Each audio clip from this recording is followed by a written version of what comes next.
Hello and welcome to another match preview. How are we all doing out there? So this is the match preview to Huddersfield versus Sheffield United at the John Smith Stadium. This is a 12:30 p.m. kickoff on Saturday. Obviously, we always do them the day before, either 6 o'clock or 7 o'clock, these previews. It's on Sky Sports main event for those that can't make it to the game, and also on Sky Sports Football. So, first of all, let's go through to members. Mr. Hal Stewart, there we go. It's not Bobby in the background, it's Hal in the background for a little bit.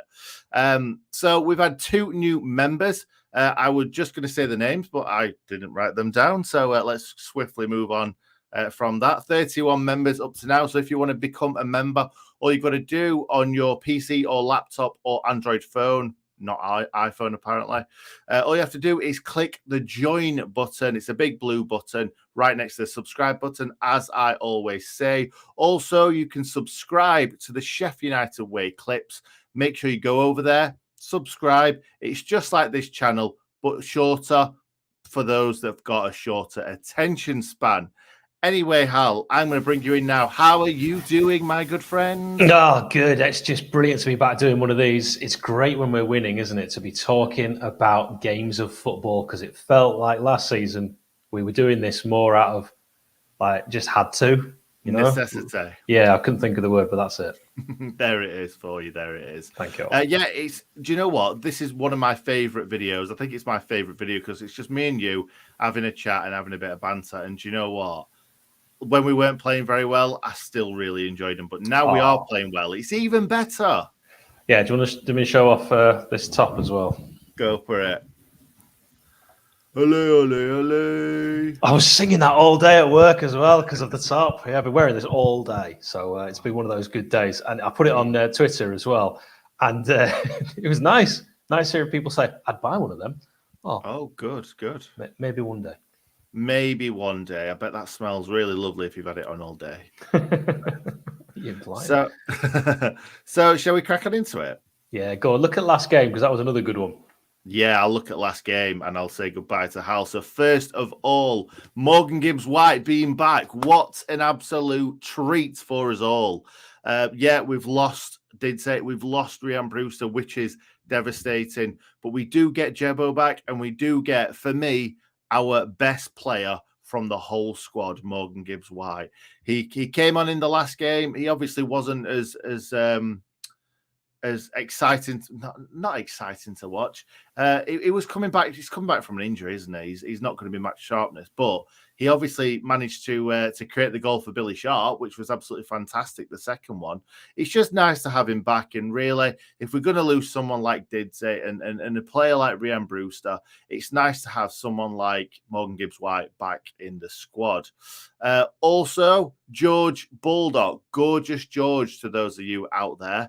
Yeah, George Baldock playing at left wing back. When I saw the team, I thought it was going to be Jayden Bogle at left wing back and George Baldock at right wing back, because that's what we've played in recent times when those two have played at full back together. But I thought for a second, when I saw George at left wing back, I thought there's no way we're going to be in any trouble whatsoever, because George Baldock is such a great professional, such a great footballer. And yeah, he just puts absolutely everything into everything. And obviously, as you can see on screen right now, celebrating with Billy Sharp as he created the first goal. So that's two players back in the team, if you like, that both created goals for Billy Sharp. And finally, it's not Billy Sharp, my next positive. It's just the fact that we won another game. We keep the promotion train going. Choo-choo. And another clean sheet. That's all we really want, Hal, isn't it? Scoring goals, keeping clean sheets, winning the game. It's so much fun at the moment, and you've got to just keep riding this, because who knows where it's going to go. Maybe Sheffield United will really kick on if we keep playing like this. Who knows? Could finish second. Really kick on? Really kick on already. As in winning those games in hand. For example, Huddersfield, who we're talking about, have played what feels like 10 or 20 games more than Sheffield United, but it hasn't actually been like that. And if we do catch up with them in terms of games played and we win those in hand, we'll be well above them, and they might end up being where I believe they actually should be. I think Huddersfield are a 10 or 11th place team in the table. And I'll get to that when we actually talk about the current Huddersfield side. But I will take you back now, Nick, on a trip down memory Bramall Lane for the last time out. The last time we played Huddersfield away from Bramall Lane, it was the 26th of May 2012 at Wembley. I don't want to talk about that. So the last time in the league at Huddersfield was Valentine's Day 2012, where Neil Collins' first goal for Sheffield United secured a 1-0 away win. The Blades were managed by Danny Wilson back then, of course. And the last time we played Huddersfield was this season at the Lane. That was the first time that you and I, Nick, ever actually met. So there you go. Valentine's Day and that lovely moment. Is that right? I didn't realise that Huddersfield was the first. You did at the time. Yeah, I probably did at the time. Yeah. No, that was lovely. That was really, really nice. It's just so weird that we've probably known each other for about a year. We never met, and then we had a nice little cuddle, and then we watched the Blades lose, as is tradition. But we had one great moment where Billy Sharp scored a last-minute equaliser. That lasted long. That was it. Yeah, exactly. But we won't have it any other way, would we? The Blades being Bladesy. Very Bladesy. Yeah. We don't want that. Anyway, shall I talk about team news? Give it to me. I'll give it to you. It's obviously I've just spoken about 𝐍𝐨 and obviously Ryan Brewster. Ryan Brewster out for the season. 𝐍𝐨, it's not looking good for him anyway. Let's put it that way. It looks like he's done some damage. He couldn't put any weight on his right foot, I believe it was. I think it was just a cross that he put into the box and went down. So nothing that we could really see that we could pinpoint it on. I don't even know what it is. It must be something to do with his foot, his ankle, something like that, because not being able to put any weight on it is not good. And he had a fantastic game for me. And I know everyone's going to say that, oh, you love 𝐍𝐨, you love 𝐍𝐨. I do, but he had a fantastic game. I will give him dues when he plays well, and he really, really did. It was great to have him back.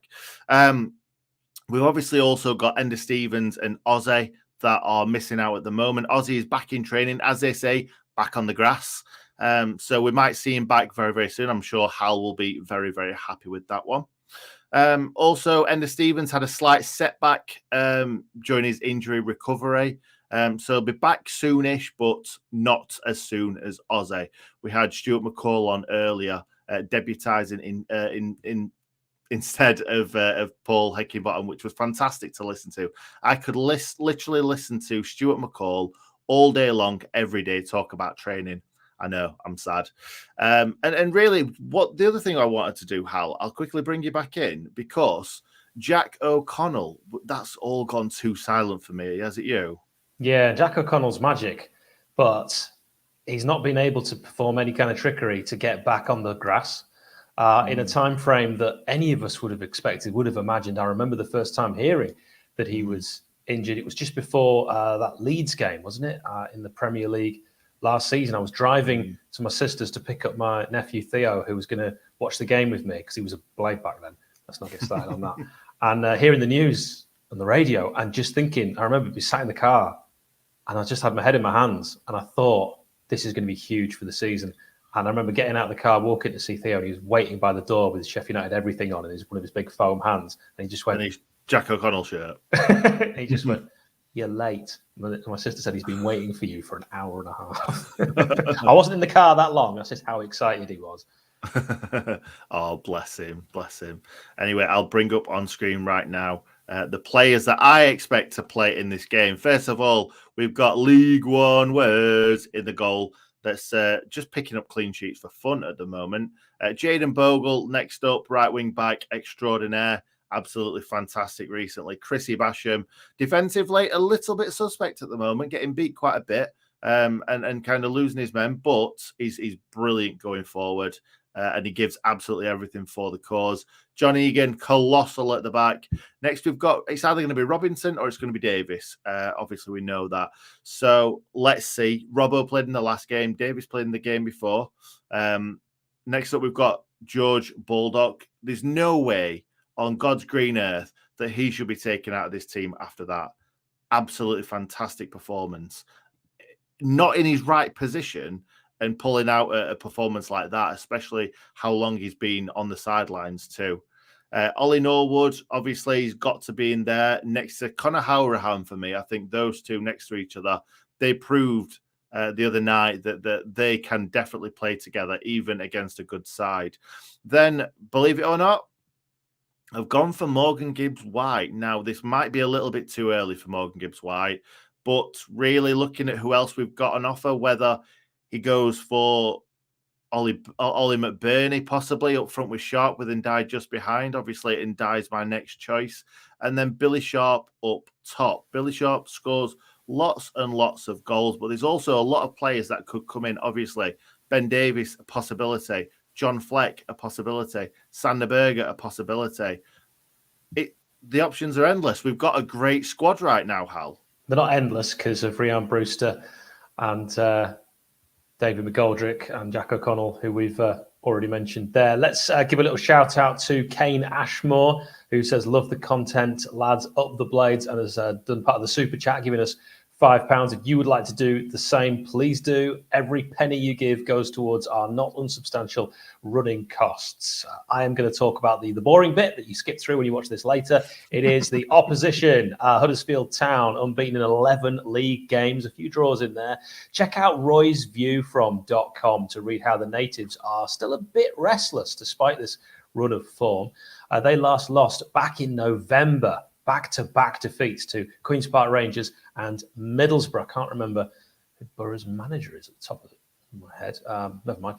They are 5th in the league. Good set-piece team, Huddersfield, both attacking and defending, so something to be aware of. The lowest set-piece XG allowed in the league.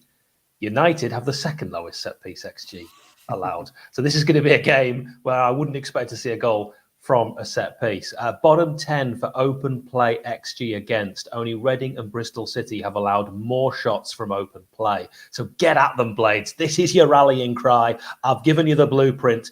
Also, Huddersfield don't press much, which we know tends to suit United. It is really, from reading all that and going through it, it's really hard to figure out Huddersfield's identity. A lot of teams, you can get how they play with those kind of stats. Doesn't make sense for Huddersfield at all. They're a well-disciplined team.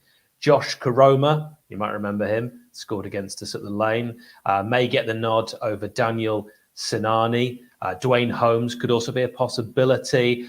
They've got Levi Colwill and Tino Anjorin expected to be absent due to injury. So I'm going to say Nichols in goal. He's a very good keeper. Turton, Pearson, Lees. Yes, that one. You've got Thomas, Hogg, O'Brien, and Toffolo. Then Sinani and Karoma with Danny Ward, their top scorer, up front. You obviously said just then that there's not going to be a goal scored from a set piece. I know, I should have said it. Yeah, as soon as I said it, I thought, what an idiot. I'm not just saying from Huddersfield. I'm saying there's going to be about 6 in this game. All right, then let's go for it with score prediction. I'll say then, I think it's going to be 3-1 Blades.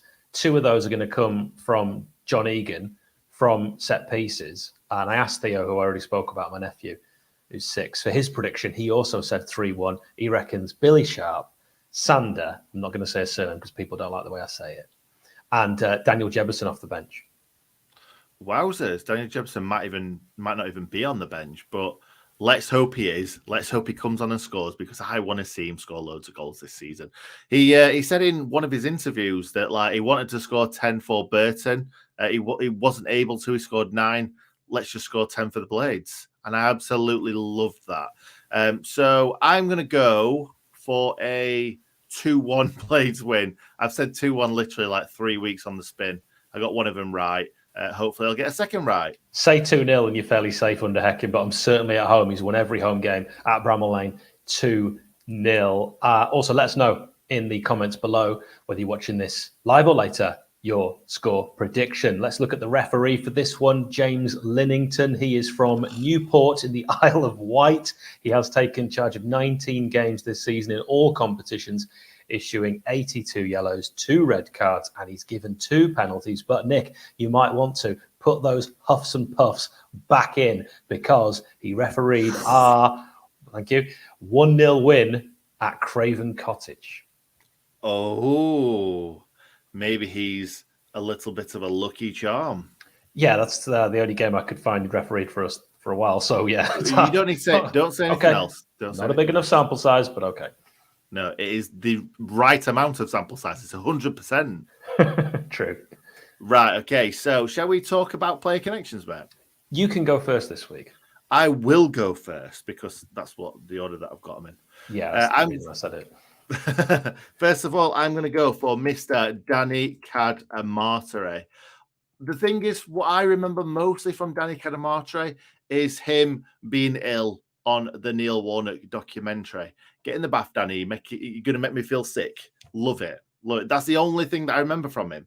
He scored 1 goal in 21 games for the Blades. And the only reason why I've picked him is just for that documentary moment. It was just fantastic. I loved it.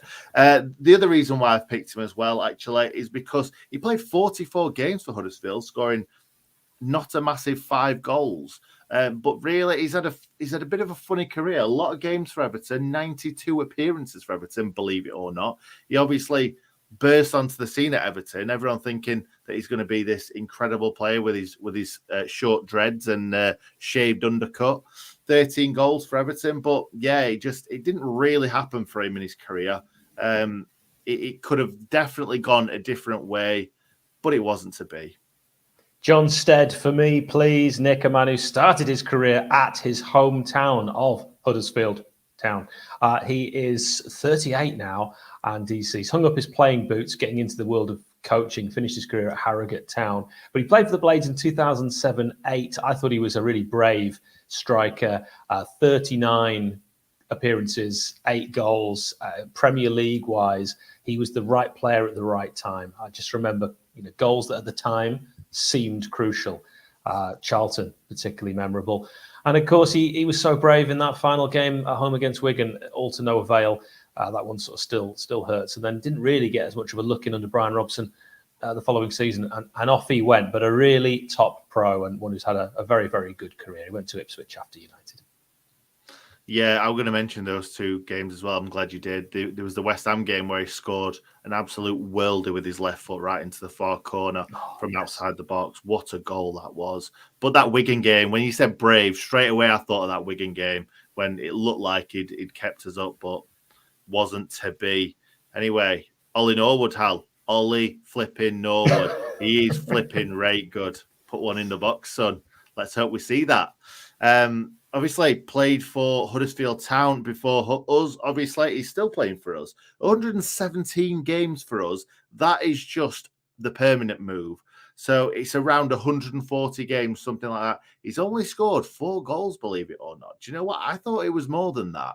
But obviously not. He's obviously that quarterback for us. He starts all the attacks off. He swings the ball left and right, puts the ball into the box. And he certainly upped his game in recent times. Obviously got played 80 games for Huddersfield, 8 goals, which is really, really good. And after that, that's when he started off his run of getting promotion. So Reading and then Brighton, Fulham, Blades. Hopefully we can add one more promotion to that, Hal. Oh, wouldn't that be fabulous? Pop your player connections in the comments. I'm going with Martin Smith, dubbed by Sunderland fans as the son of Pele. Scored 25 goals for the Mackems in 119 appearances. His goal return for the Blades was excellent. He only played 26 league games, scored 10 goals. I thought he was a fabulous player. Cultured left foot, could play on the wing, could play up front. Really, really good. Martin Jeffrey Smith. And then he went with Steve Bruce to Huddersfield Town, 80 appearances there and 29 goals. Excellent. That's us player connections done. That's it. Thank you, each and every one of you that joined us for today. We've got a watch along tomorrow, myself and Nick, that's right, from 12 p.m. noon. And of course, we mentioned already, you can watch the game if you're not going on Sky Sports main event on Sky Sports Football. Thank you very much. See you next time.